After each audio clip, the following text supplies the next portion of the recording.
partners, I'm gonna talk to you about a really important matter, which is basically converting your MIDI channels into audio channels. You may want to ask yourself, why should I do this action? Well, it is simple. By this, you're probably the most, if you use too much MIDI clips, like for example here I have 1 2 3 4 5 6 7 MIDI clips, you're gonna end using a lot of CPU on your computer. This will lead to, making the computer go slow or crashing the program, or I don't know, having trouble working with your DAW, excuse me. So basically an important way that you can do this is, since for the computer it's easier to work with sound than to MIDI, you may want to turn your final MIDI sound into audio sound. So I'm just gonna tell you how. So first of all, you have a couple of tools. Remember, just after you have finished recording, to make sure your buffer size, remember, if you go low, you're gonna have a better recording. If you go on a higher buffer size, you're gonna have a better editing. But for the purpose of this video, I'm just gonna stay with 157 samples, just to show you like a really important significance to the term. And as we see, we have 1% right now. If I just click the space bar to go and play, I'm gonna see that the bar is now at 20%, which is basically too much for just, I don't know, 7 to 8 channels. I'm just gonna delete this channel right here. So basically, the first thing you want to do is to, this is really important because some producers tend to use a lot of effects on each of their channels. For example, if you want to use if you want to use reverb on, let's say, these 3 channels over here, but you don't like the same reverb, or you don't want to apply the same reverb to each of the channels, and you want to apply it like in a specific kind of reverb to each one. Let's say you want to go for a big room reverb in kick 808, a drums room on keys, I'm just putting this randomly, and a storage space reverb on the synth. Oh, you can expand here the channels, but this will just increase your CPU level. Let's go play. You're gonna see it just went to 33%, which is basically a lot. And imagine you're working with like 20 to 30 channels, and each channel has like it's a specific effect. You're gonna end up crashing your computer or needing a faster computer. So in order to work with this, we might want to turn this MIDI files into audio. So first of all, you just want to make sure you have finished completely, like using editing your MIDI, for example in here, that everything is perfect just as you want. Because once you have converted this MIDI into audio, you're not gonna be able to adjust, like let's say for example this one, I'm not gonna be able to like move the note because it's now gonna be an audio channel. Everything is gonna be converted to audio. So for example, I have this channel over here. Let's prepare this channel to be converted into audio. I'm just gonna select this with Command A or Control A, right click it, and go into quantize settings. I'm just gonna go to 100%. Let's go, and let's see. For example, I have this part that I don't want to use it, so in order to save more memory, I'm just gonna delete this part. Just with these keys, you might want to you just want to focus on having the really important part of your clips. For example, if you record all of this piece and you don't like this part, and you just start editing on this part, but you just kind of, because remember with these arrows, you're gonna be able to choose the length or the beginning and the end of your clip. But let's say you don't want to choose like your first measurement, and you're just gonna stay with the second, third, fourth, and fifth measurement, and you don't want to use this. Well, this is basically using CPU on the computer. So let's delete that by right clicking and then go to crop clip, and as you see, we just deleted all that part. So let's see, everything here looks perfect, but let's say I want to see like how like I don't know if this clip is correctly placed in this part or in this part, or I just want to place it on the center. And since I don't have lines over here, I just can go to right click, fix grid. I'm just gonna go to 1/16. Okay, nope, that will be 132. And here we go. Now I can place this perfectly. Like if you want to place everything perfectly, well, that's depending on you.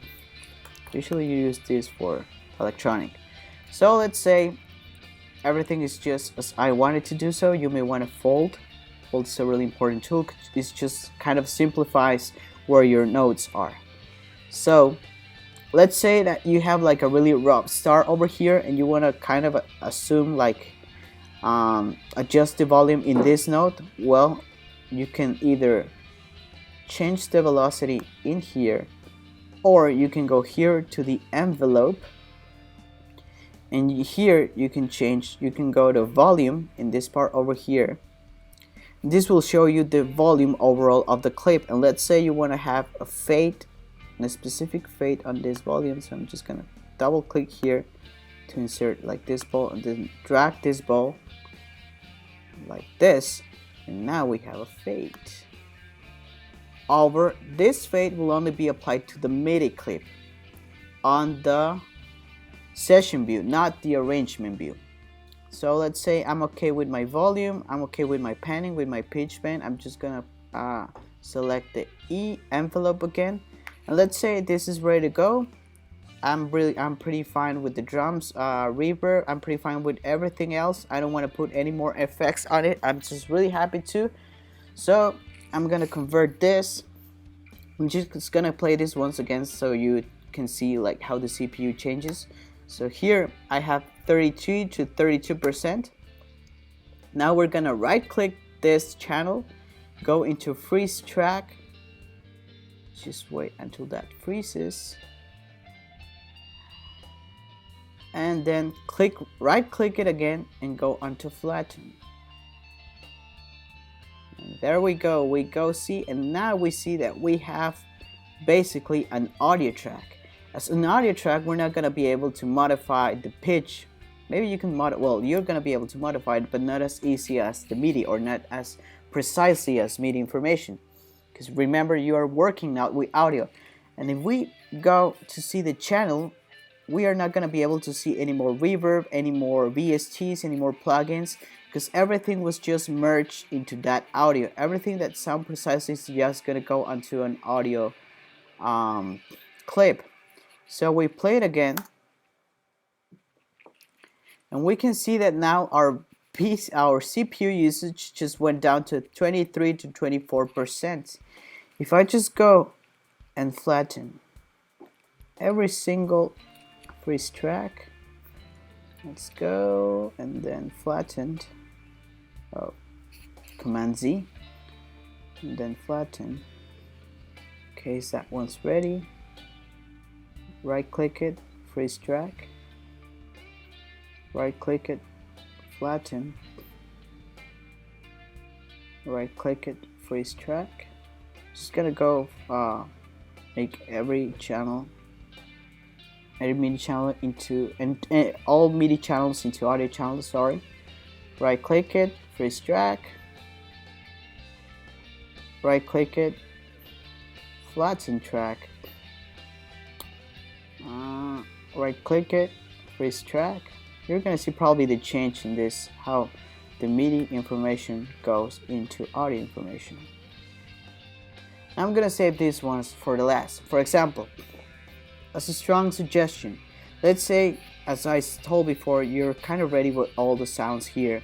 You're kind of ready with the sound in here, like with the compression, plugins, effects, reverbs, etc., etc. You just go into, let's say you hear the sound, and you say, I'm pretty good with it. You just go, as we made it before. Just gonna delete this track. Okay. Freeze track, and then flatten. It is really important to listen to your track after you convert it into audio to see if you are happy with the conversion, or if you want like a little bit more, because it kind of changed the sound from MIDI into audio.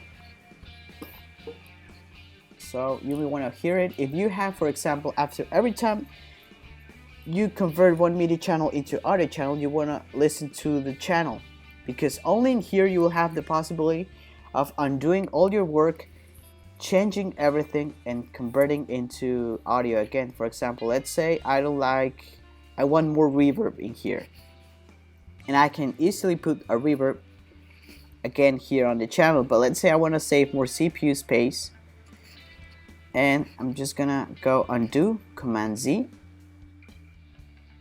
and then Command Z again. As you saw, I'm gonna insert the standard room reverb, and I'm gonna flatten again. Let's say supposedly I'm listening to it, because maybe you're not gonna be able to listen to it. So we flatten, right click, freeze, then flatten. There we go, we listen to it again and we are happy with the sound. Now I'm just gonna play all of the clips, and you're gonna see a difference which went from 32% to 5% only. And there you go. Remember, it's really important for you to kind of try to use most of your channels into audio channel. Therefore, you are gonna be able to work more efficiently. And remember, live, preferences, and after you start editing, just increase your samples. I usually put it on 1031. So there you go.